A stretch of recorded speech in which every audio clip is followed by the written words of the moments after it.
Welcome to Reread, where I'm rereading through the expanded universe in chronological order. Folks, we are on the last of the Jedi series, the last one. It's called Reckoning. This cover, I've been talking about all the good covers here. This is basically just a steal from Return of the Jedi, it looks like. But either way, Obi-Wan tries to get Ferris to leave the Emperor's grasp. He's been under the Emperor for way too long. He's influencing you. Can't you see it? Well, Kenobi, can't you see that he knows where you live too? I mean, don't you think it was a bad idea to tell Ferris you're on Tatooine? Anyway, Clive and Astri, they try to make a thing in this final book so they can give him a happy ending at the end of the book. Ferris is basically running from stormtroopers again. He's on an undercover mission, but he's still a double agent. So why does he have to run from stormtroopers? Why can't he just show them his credentials and say, I'm on a secret mission for the Emperor? It's so confusing. Like, he's still supposedly with the Emperor, but he's not. It's almost like, yeah, he's supposed to be in school, but he's playing hooky today. And while he's playing hooky, he's got to run from the school officials. I don't know. Nothing makes sense here. Flame, of course, is revealed as a traitor, and Jude Watson has to make up all these excuses for why she has put herself in harm's way so many times in the novels previously. So, wait, she got shot. Yeah, but that was an accident. I bet she was mad when the stormtrooper shot her. Wait.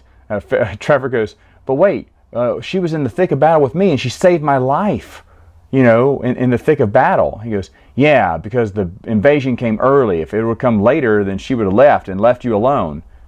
Well, Trevor was going to die during the battle. Flame could have just left him to die. If she was really a traitor, why save him in the first place? It looks like he was going to die anyway. None of it makes sense. It's almost like she said, well, I need to have a traitor. Who can it be? And then a few books in, she thought, oh, we'll make it Flame. But I have to explain why she did all these great things before then. I don't know. There's another traitor, Tomah. Tomah turns out to be a traitor too, a mole. And you're like, wow, I wish we would have gotten to know him more. There's like 15 characters there. And Tomah, it gets mentioned here and there. But Tomah was also a mole too, because we have to have more surprises. I guess she saw that Flame was just not really good. There's one chapter, it's 9 pages long. I counted this, because this whole adventure takes place in 9 pages. Clive and Astri are stuck. And, they can't get off with their ship, because they don't have clearance. But the High Inquisitor ship has clearance. But how are they going to get the High Inquisitor ship? Clive has an idea. He will get arrested, walk in front of the High Inquisitor and get arrested. While he's getting arrested, Astri is going to dress up in a High Inquisitor's cloak, listen to the voice of High Inquisitor Hydra, copy that voice, pretend to be High Inquisitor Hydra, and then instantly free Clive after he just gets thrown in jail, and also locking up High Inquisitor Hydra at the same time. And then they steal her ship as Astri impersonates Hydra, because she listened to her voice, so now she can do perfect impersonations of anyone. Does she look like Hydra? I mean, the cloak kind of covers her up a little bit, but I don't know. I guess she's the same size as Hydra. I don't know. But in 9 pages, they say, whew, glad that plan worked. Yeah. I don't even know what the purpose of that whole chapter was. It was really dumb. Ferris is holding onto a holocron that the Emperor gave him this whole time. I forgot to mention it, but he gave him a Sith holocron to learn, to study in the ways of the dark side. And the whole time the Sith holocron's talking to him, trying to pull him to the dark side.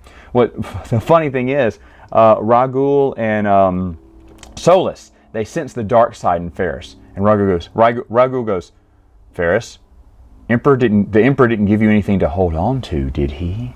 Like, he didn't pull the old Sith holocron trick on you, did he? Well, has he done this often?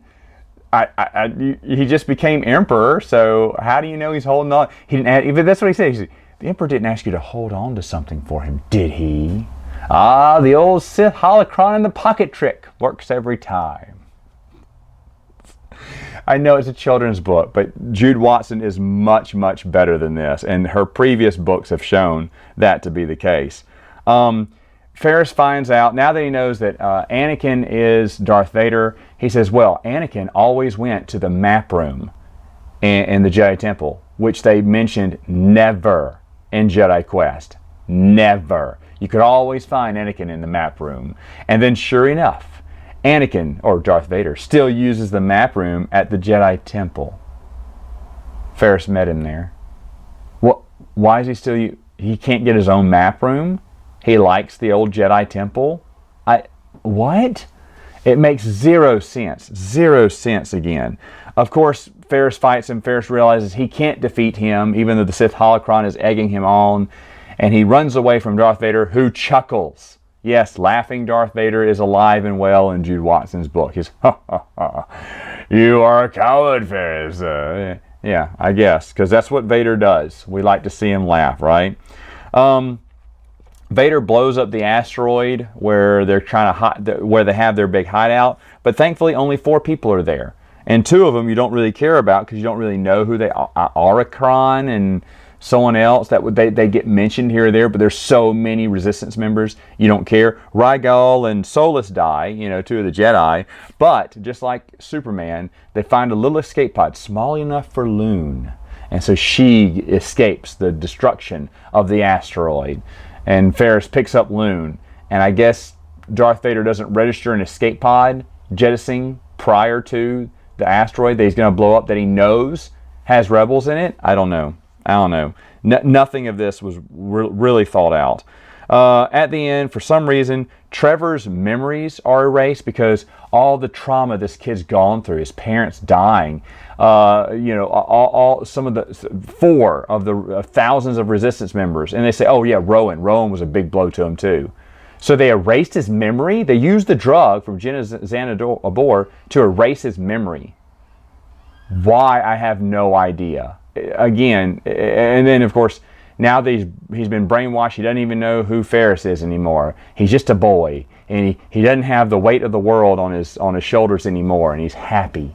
And he gets an adopted family of Clive and Astri and Lune. I don't know. Anyway, finally, Ferris shows up on Obi-Wan's doorstep. He's got a beard. He's all rugged. He's all sandy and dirty. Obi-Wan bathes him and feeds him and then says, I have a job for you, Ferris. And his job is to go to Alderaan to watch over Leia. These aren't very good. These aren't very good. For people who love Last of the Jedi, I don't know why. I don't know why. I tried, because like I said, Jedi Apprentice, phenomenal. Jedi Quest, good, great even. Last of the Jedi, fair at times, but mainly garbage. All right, folks, that's all for now. See you next time.